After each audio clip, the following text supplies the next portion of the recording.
Hello, Sam. It's lovely to have you here. I'm Courtney. so glad you've graced my house with your presence. Fabulous. And your, we love being here, buddy. Your Really beautiful good. book that I've just finished. And what are your plans now? Well, we're going to India and then we're going back to Australia. And it's been lovely staying in Powell River, British Columbia. I've been in Canada several times before, most notably back in 1970 with the Grateful Dead and Janis and all kinds of people like that who were on this mad train trip across Canada. Oh yeah, the train trip. Which was has entered legend as perhaps the longest long-distance drunken party of all time. But that was a lot of fun, and yeah, various times headed up to Toronto, and I actually have a Canadian publisher that's based in Toronto. But it's been lovely to be here, and it's been lovely to have the kind of peace and quiet and solitude of Canada. It's always difficult to know where you should be to write your book, but it's also been even more interesting for me as to to be here and watch you working, because whilst I've also always enjoyed your tie-dyes from way back, crikey, 1970 I think was the first time I ever saw your tie-dyes. I've never actually ever seen you. It just occurred to me the other day that I've never actually seen you working. In spite of the fact that you lent me your house in Sausalito when you went on the road, and I worked there for the, whatever, 6 weeks, 10 weeks of that tour, making tie-dyes. Of course, I was all cleaned up and gone for when you returned. Right, yes, you did. You left the house in immaculate condition, cleaner than when you you arrived. Yeah, but I'd never seen you doing it, and I was very struck by how amazingly accurate it is in a way. You know, like, you know, when you look at a tie-dyes, it's got this glorious kind of chaotic explosion and riot of colour, and you never think of it as being meticulously, you know, crafted down to the smallest kind of detail. Well, so that is an earmark of my particular style. It's a folding, geometric folding technique that I came up with, invented if you like, in the late 60s. I had it in my head for a while before I actually got to get cloth and dye and try an expression of that idea. And it came out ready born. It was, all I've done is sharpen the edges a bit over the years, but I'm even more exacting and meticulous in everything that I do, because of course that feature that you expressed can only be enhanced. The sharper everything is, the better with that style, because it's about dynamics and dimensionality and imagery, depth of field, and of course the colors are almost secondary to the actual composition. That's extraordinary. I happen to have here one of my most proud possessions, which is a T-shirt that you made me, which I love, and you know, just looking at it, these gorgeous chakras that ascend up the centre of the shirt. They're and again, these on the arms. They're quite simple, really. So effective, very gorgeous. Effective. And so how do you make, just for those that will be watching this film and probably have little or any idea of tie-dye, how does that actually get made? Can describe to me. I could actually show you right on that. Okay. This is, you see that it's folded through that central... So the centre line. Centre line. Right. And now, let's see, how do I usually do it? Okay, this is how we go. Right.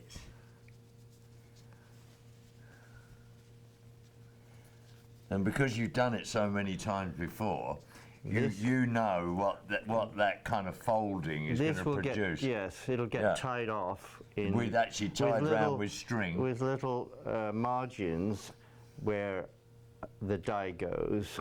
And then I start with the center and dip and then go a little deeper, and and that's the result. Now, what I'm doing is filling the cloth as though it were a container. It's tied to a density where the liquid isn't fluid in the cloth. It's absorbed right it's fully into- absorbed, yeah. but it can't move around, slosh around because it's tight. But I have to make sure that I don't oversaturate. Otherwise, then they'll smudge together and the colors will blur. But Fantastic. that's the essence of my work, apart from the actual folding of the geometry. Not this particular design. This is a scarab shirt, so it's not Right. a great deal of geometry apart from the field. But some of the others that have the precision of the more crystalline effects. And of course, this doesn't have so much imagery. As I say, the scarabs is the statement. Fabulous, absolutely fabulous, and it just reminds me of stuff that's right at the core of the whole structure of the universe. If you go down, from the grand view of the Earth from space, we all know it's a kind of blue ball, this amazing looking blue ball floating in space. Remember that famous photograph? Then we go down to looking at things through binoculars and through cameras, and you go down to a kind of cellular level where you're looking through things through microscopes. you know. Yes. And this is very much kind of reminds me of that we're looking at the kind of inner structure of life, I guess, like the cellular Certainly. part of life. Yes. It's amazing, especially the blues and the reds. Yeah, that's Love 'em. a good description. I often see it as taking things down to a molecular level, but of course when you get down far enough, you're into the fractals, and Right. and there is a certain element of fractalization in my work because things tend to. The image is producing, but images within images within images, and the overall picture is an image, and you can key in, and as you key in, the images define themselves into different visuals, faces, Yeah. insects, aliens. Love aliens. Yeah, it is quite extraordinary looking at your work. All of a sudden you see this kind of, look like skeletal kind of other beings from some other realm. It is, it must be that part of the reasons why tie-dyes have not only become ubiquitous, but somehow do stand as representatives of that happy period in the 60s when we were all going moderately bonkers. They're very closely allied, aren't they, visually to, let's face it, the drugs that people were taking during the 60s. There's a certain kind of psychedelic Yes. visual experience that coexists with this as a visual experience. It is very much of a psychedelic visual experience, and which was maybe one of the reasons it fitted with the music so well. Absolutely, and the vision of the Grateful Dead, bless them, they're often credited with making the wisest decisions in the world, and actually that we know that to be not particularly true. They were just as human as everybody else and made lots of wonderful mistakes that happily turned out pretty well in the end. But they embraced tie-dye, I would like to say, perhaps virtually before anybody else. They certainly did to How did that invite it happen? onto Yeah. their stage as a big statement. That was a first. I got to showcase my work on the big stage, which was a wonderful boon for me, of course, and then went on to doing full stage backdrops, which were giant compared to those beginning speaker fronts, which was impressive even on that small scale at the time, because it brought so much color to the stage. And of course the state of the art in lighting was a long way off. Yeah. It was pretty primitive back then. Yeah, I think it's to do with the bands getting more and more sophisticated in terms of understanding. That when you delivered a show to people, you were kind of delivering the full Monty. You had the main course, and then you had the various kind of side dishes, and of course the main course would be the music. But if you actually stand a band on stage and they just play and there's nothing in terms of a backdrop or anything like that, and they're not particularly handsome or good looking, in fact they could even be positively ugly, which some of the people in the Grateful Dead were in a sense, you need a bit more, you know. I mean, it's like, I used to say to them, I remember I used to say to them, you know, if you want to, you know, be dealt with like your rock and roll stars, it would help a bit if you kind of made an effort in terms of what you're wearing, you know. And their version of dressing up, of course, was to put on one of your T-shirts, Courtney. Right. You know, they didn't go for That was about top hat and tails, but, you know, they put on a lovely T-shirt, and it definitely made it helped. Bobby Maybe. look more attractive to the ladies. Not that he needed any help. Not that in he needed help, department. right.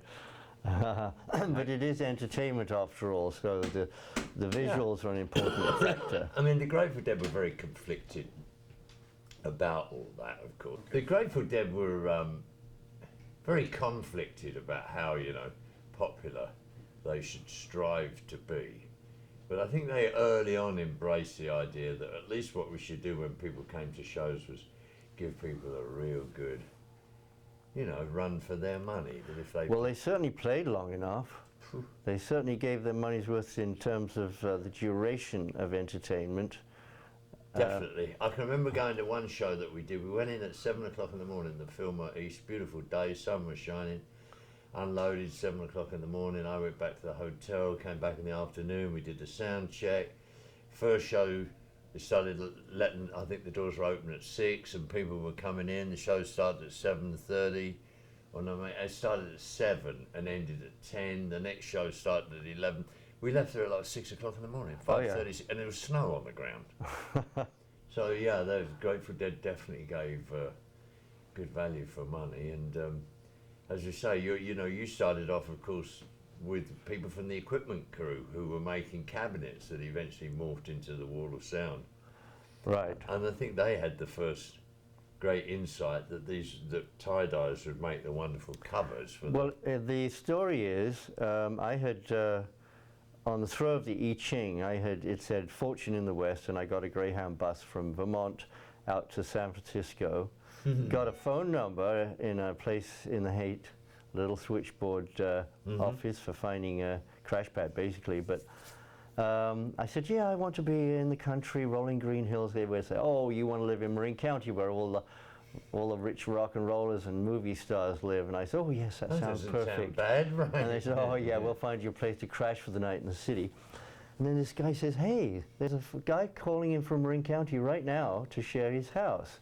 Gave me the phone, and I met this character out in San Rafael Greyhound Station, and we drove out to Nicasio Valley Road, and drives up this private estate, virgin grove of redwoods, and 2 giant trees that the house is built around. And that was my new pad. And the next morning I get up, don't really know where I am geographically, put a bag of tie-dyes on my back and wander down this country lane. And they're all little 10 and 15 acre ranchettes. And I walk about a mile down the road, look up the driveway, and there's this funky farmhouse and a couple of horses in the pasture, and Jerry Durham was feeding the horses out. And I said, anybody home? He said, yeah, go up to the farmhouse. So I went, banged on the door, and there was little Frankie Weir at the time. Frankie, bless her. Cute little girl with a ring in her nose, and just a pixie-looking girl.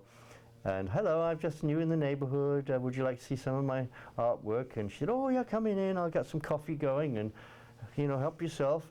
So I pinned some pieces up, and she comes out with a tray of coffee, and she says, oh, these are lovely. The guys will love this. They should be off the road any minute. And I didn't even know who the guys were that she was talking about. Oh, and here they are. And these trucks pulled in, and these fellas rumbled into the house and stopped in the middle, looked around them, and it was Sonny Hurd that said, far out, man, you can do our speaker fronts. And Rex Jackson said, I'll make it happen.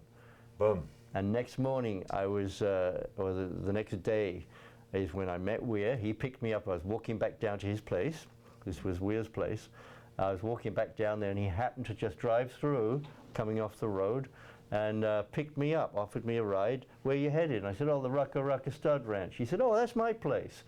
And so it was a good meeting, and by that evening I was measuring up speaker cabinets.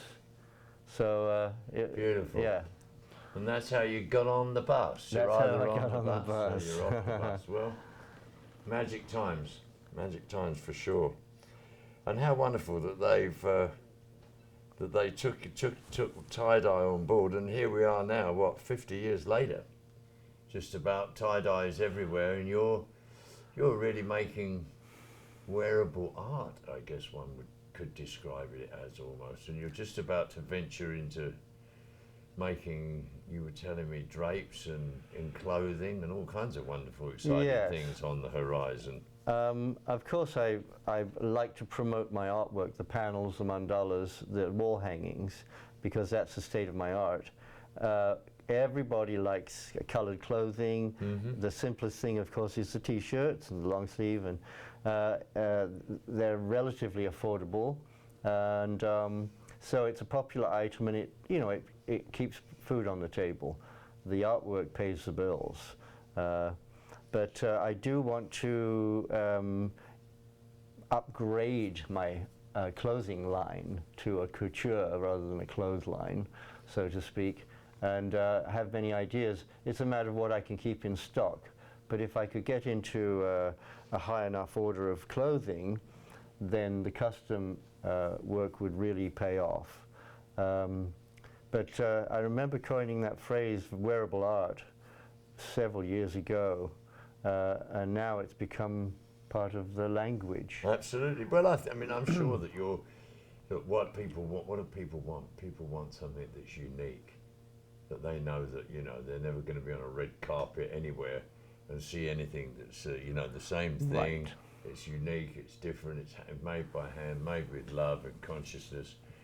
How can it fail to be successful? I think it's fabulous. And I've known you I've known you for 50 years, and I've wandered all over America and Western Europe, and tie-dyes are everywhere, but they don't seem to have the meticulous mathematical precision. There seems to be two schools of tie-dyes. Most tie-dyes I see are kind of a bit kind of free form and a bit scrappy in a sense. I find yours are very, very mathematical, very, very calming. When I look at your tie-dyes, I don't sense chaos. I sense a kind of order behind the cosmos kind of approach, you know? It's a matrix. That's what I aim for, and good description.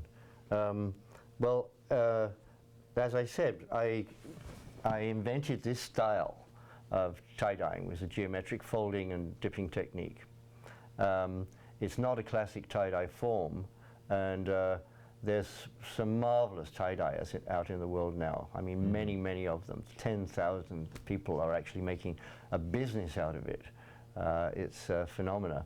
But along the road to try and arrive at some of the effect I have achieved, using a classical style, people have come up with the most extraordinary innovations, and they have furthered the state of the art in tie-dye in all its forms and styles, and which is so gratifying. I mean, our people, of course, in the 60s, one of the things, of course, that tie-dyes probably had such a wide appeal was that everybody loved having a go at it. I can remember all kinds of people having a go at doing tie-dyes that were never going to be professional tie-dyes, but they had great fun learning the kind of rudimentaries of it. And then some people went on and became, as you say, wonderful artists in that form. I mean, I think one of the things that we did manage to do in the 60s was encourage a lot of people that had artistic pretensions, if you like, or the ability to become artists, to make that giant step and become writers and poets and painters, tie-dyers, sculptors. And if you go, to the Shakedown Street, that's part and parcel now of all the major festivals that one could go to, of which there are several thousand in the United States alone. you just see such an amazing array of handicrafts. Oh, yeah. Fabulous handicrafts, you know. Well, it did create a potential for anybody to be creative, Yeah. just as the Grateful Dead style of music allowed people to play, be funky, come up with their own style, not have to be, you know, absolutely practiced. And through that more casual medium, they were able to arrive at their style, their form. Not many people were doing that. Well, people were doing a much more structured. Yes. I mean, the Grateful Dead, I always felt that the Grateful Dead built into their music a kind of glorious way out for themselves. If they decided that they wanted to be a bit loose and unstructured, they could just take the music wherever they wanted to with it. And of course, that's like the human experience of drugs at the time. Sometimes one felt very structured and part of a huge thing with, you know, several thousand other people in the room in the same space as you were. And then at other times you kind of felt intergalactic and lonely and who knows where you were at. But the Grateful Dead's music somehow or other managed to encompass all those different spaces and Yes. and allow you to feel not alone. Not alone, and actually to feel comfortable in those remote quarters of the universe that are a completely a novel experience. I mean, truly everybody's experience is individual and unique, but many people, of course, went into the galactic visualizations and the revolving three-dimensional geometry images, all of these primal structure of the universe kind of experiences. And they're reflected, of course, in your work, which to me just speaks to the longevity that there will be for your work and for the form. I mean, I'm very surprised that the Museum of Modern Art hasn't done a retrospective on tie-dyeing, because to me it's one of the seminal art forms that arose out of the 60s. It certainly is. And it deserves a wonderful tour and exhibition. Hopefully one day that'll come together. Well, we did get a group of artists, of tie-dye artists, together with their best pieces and produce a presentation for the MoMAs. And I don't know if they're still being considered. They were sent off to a number of the bigger cities. Those processes take a long time. Sure. And the lady that was heading it, she actually has the Guinness Book of World Record for the longest tie-dye. It was about 2/3 of a mile long in one piece of cloth, about 8 feet high. It was like like a Christo's wall when it was set up. Wow. And so anyway, that was her notoriety and claim to fame, if you like.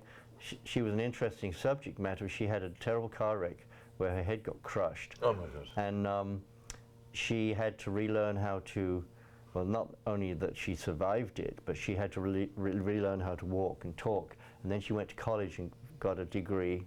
And she was just this amazing, a miraculous recovery. And very brave woman.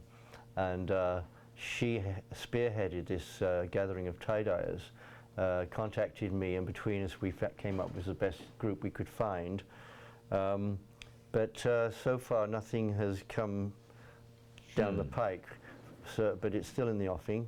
Sounds like it would lend itself, very nicely to a major festival.